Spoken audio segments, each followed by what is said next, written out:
Il existe plusieurs types de traitements contre les cancers. Premièrement, la chirurgie, la chimiothérapie, les thérapies ciblées, la radiothérapie, l'immunothérapie et l'hormonothérapie, sans oublier la thérapie génique.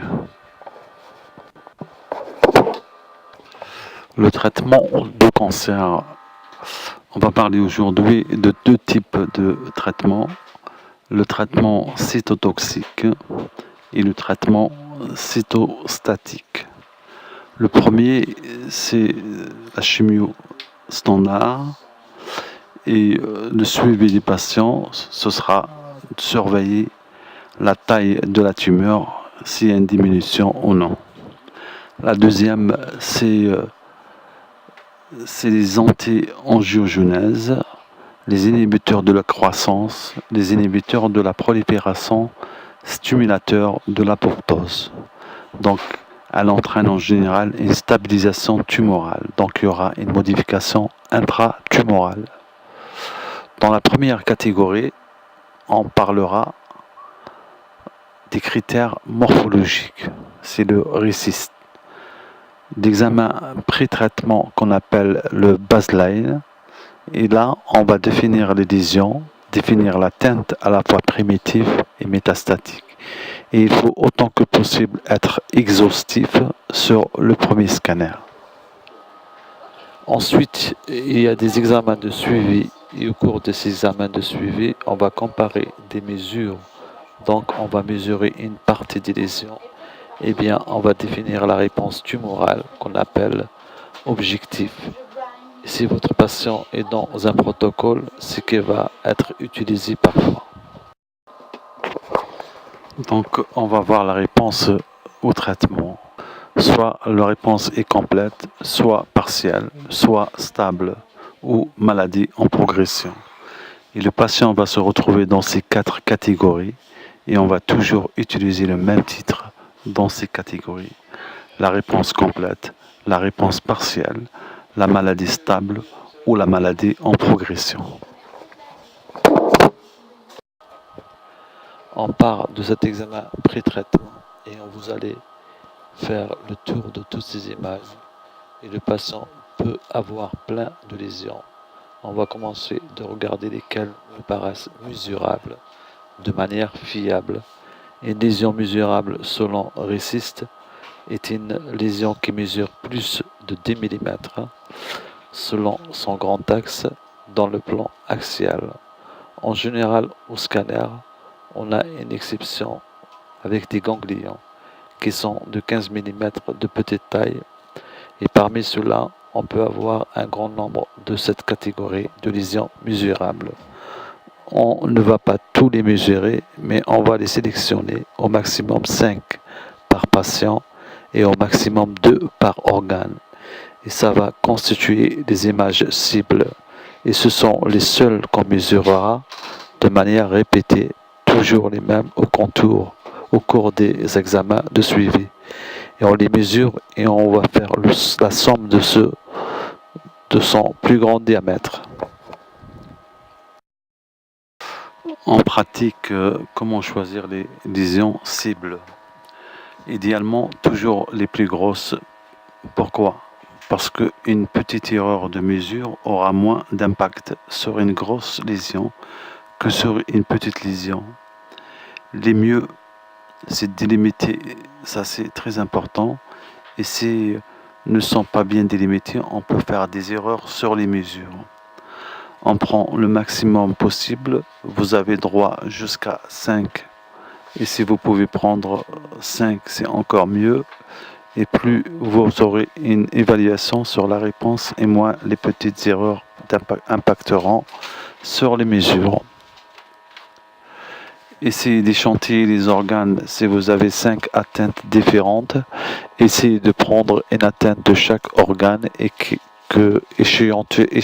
échantillonner 3 organes par exemple et éviter les lésions confluentes, le cou, le creux axillaire et creux inguinaux.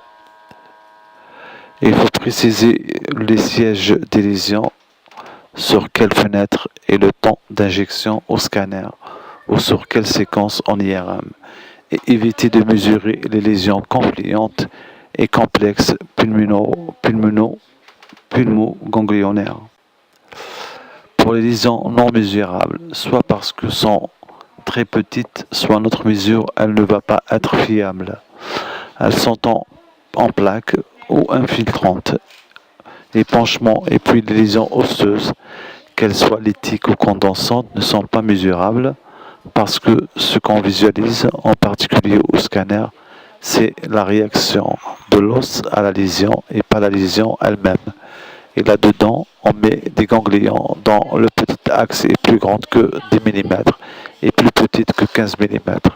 Rappelez-vous, pour les ganglions, il faut mesurer le petit axe par par à d'autres lésions. Si plus de 15 mm, on est sûr que ce sera métastatique, donc on peut le choisir comme lésion cible. Si il est entre 15 mm et 10 mm, on le met dans les lésions non cibles. Et s'il est plus petit que 10 mm, c'est un ganglion normal.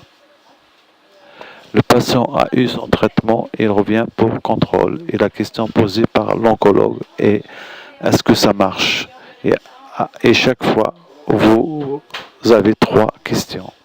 La première question, que sont devenues les lésions cibles? La deuxième question, les lésions non cibles? Et la troisième, est-ce qu'il y a de nouvelles cibles qui sont apparues? Pour les lésions cibles, c'est qu'en mesure, il faut être capable de faire la règle de 3.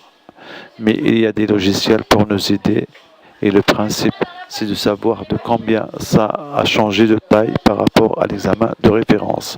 C'est la somme de jours moins la somme de l'examen de référence par rapport à votre référence fois 100 pour faire un pourcentage. Qu'est-ce qu'il peut arriver à la lésion cible? La première chose, c'est que votre lésion disparaît complètement et que tous les ganglions sont revenus à une taille normale. Alors dans ce cas-là, vous avez une réponse complète et vous voyez que la somme de vos lésions n'est pas forcément zéro. Si vous avez une réponse complète, c'est jamais vous avez des images cibles et ganglionnaires. Deuxième catégorie, les lésions diminuent de taille, mais n'est pas complètement disparue. Et si cette diminution est plus de 30% par rapport au scanner, au pré-traitement, eh bien c'est une réponse partielle. Pourquoi on compare au scanner pré-traitement? C'est pour la raison suivante. C'est quand on a toujours l'habitude de le faire, c'est comparer au scanner précédent. Mais surtout, une thérapie ciblée actuelle, c'est le patient pendu très lentement. Eh bien, en se comparant au scanner précédent, alors on redescendait à 60%, plus la moitié de taille de ses lésions. Eh bien, il n'est jamais devenu répondeur selon RECIST. Ce qu'il faut savoir, c'est qu'il voit mieux avant que je lui donne la molécule et on se compare à l'examen pré-traitement. Troisième catégorie, c'est la maladie en progression. C'est défini par une augmentation de plus de 20 de la somme et en valeur absolue de 5 mm par rapport à la plus petite somme mesurée au cours de suivre quand on appelle le nadir. Pourquoi c'est pas cette fois-ci on ne compare pas au pré-traitement mais au nadir? Pour la raison suivante. Quand il y a une diminution de la lésion par rapport à l'examen pré-traitement, et si on ne voit pas l'examen entre les deux examens, où la lésion a disparu, on ne veut pas savoir et on dit que la lésion a diminué par rapport à l'examen pré-traitement. Mais elle grossit après le deuxième examen. Mais il y a eu un mieux, et les lésions grossissement, ils font comparer au meilleur état, le nadir, que le patient a eu. Et de même manière, on ne compare pas au scanner précédent. Quand on va détecter les progressions lentes, on compare bien au minimum à des patients, ce qui veut dire qu'il faut une histoire complète du patient pour pouvoir appliquer ces critères. Si le patient ne rentre sur aucune de ces catégories, si les lésions cibles ne rentrent sur aucune de ces catégories, c'est une maladie stable. C'est une catégorie par défaut. En pratique, il faut se dire qu'il y a peut-être un mieux et est-ce qu'il est en train de progresser. Je commence à comparer ma somme au nadir. Si ce n'est pas le cas, n'est pas augmenté plus de 20%.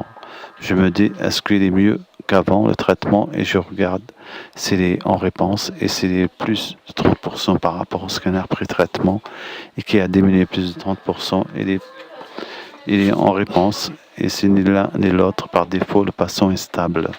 Pour les lésions non ciblées, c'est un peu plus compliqué parce qu'on ne les mesure pas. Il y a 3 catégories dans les lésions non cibles. La réponse complète, ça c'est facile, tout a disparu. La catégorie intermédiaire qui n'est pas réponse complète ni progression, c'est la catégorie par défaut. Et puis cette catégorie importante qui est la maladie en progression. Et c'est cela qu'on va parler. Parce que Resist a défini en 2000 ce qui est quelque chose de qualitatif. Une progression non univoque, c'est-à-dire vous ne posez aucune question non équivoque. Vous regardez et vous dites là, ça a grossi, il n'y a aucun doute.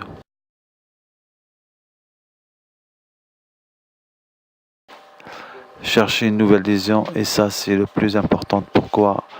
Parce que c'est autant les autres, on a besoin de bosser la première fois. Les lésions cibles, on les mesure en 5 minutes. Les non cibles, on les met les uns à côté des autres. Ce n'est pas univoque et ça va vite. Mais les nouvelles lésions, il faut vraiment lire l'examen.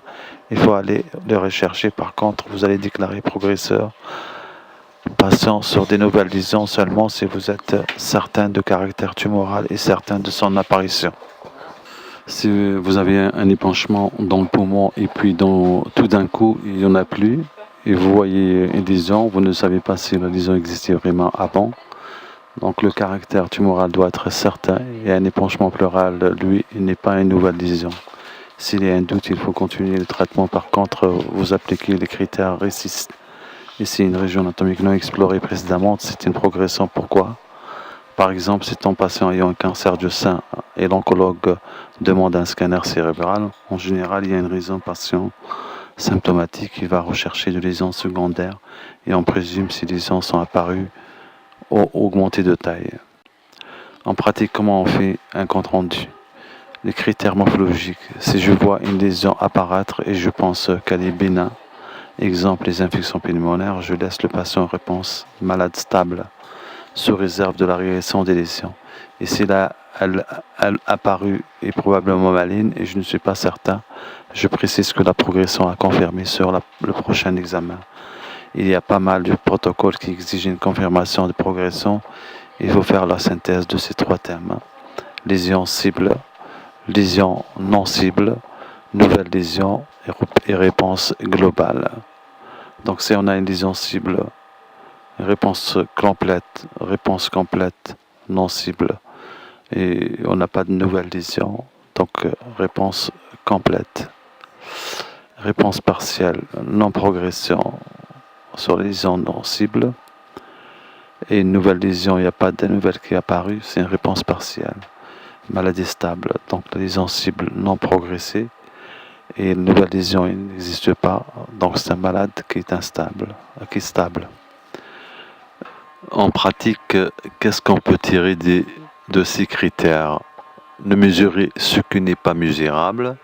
Exemple, des plaques pleurales ou lésions mal limitées, idem pour les petites lésions, parce qu'il y a erreur de mesure. Toujours utiliser les mêmes termes pour décrire les lésions. Il faut avoir tout le suivi et les informations sur le traitement pour interpréter correctement. Il vous faut le nadir, sinon vous allez passer à côté des progressions. Il faut aussi savoir qu'une lésion était irradiée pour comprendre parfois des évolutions dissociées. On sera d'autant plus performant si on aura plus d'informations nécessaires pour interpréter nos examens et surtout vous concluez dans le RECIST. La conclusion, elle est très rigide. Lésion cible, lésion non cible, nouvelle lésion et puis vous avez une catégorie. Si vous en servez en pratique quotidienne, ça va vous aider à conclure. Et si vous voyez des choses assez limites, eh bien vous restez sur la réserve et vous dites que les lésions sont un petit limite, je vais le confirmer sur l'examen suivant et surtout vous donner une conduite à tenir à partir de vos images. Le compte rendu. Dans l'indication, mettre la date avant le traitement et le nadir. Comme ça, à la fois après quand je reviens sur le patient, je n'ai pas besoin de chercher toute l'histoire pour savoir quand il est-il son nadir. Les lésions cibles, vous les sélectionnez s'ils font plus de 10 mm, sauf les ganglions ou les plus petits axes et plus de 15 mm. 5 par patient et 2 par organe, les plus grosses en priorité et bien limitées. Les lésions non cibles, c'est une évaluation qualitative et recherche la lésion non équivoque qui vous paraît évidente. Et enfin, les nouvelles lésions et être certain de leur nature maligne. Il ne faut pas déclarer une infection pulmonaire comme une progression. Il faut regarder autre chose comme embolie pulmonaire aussi.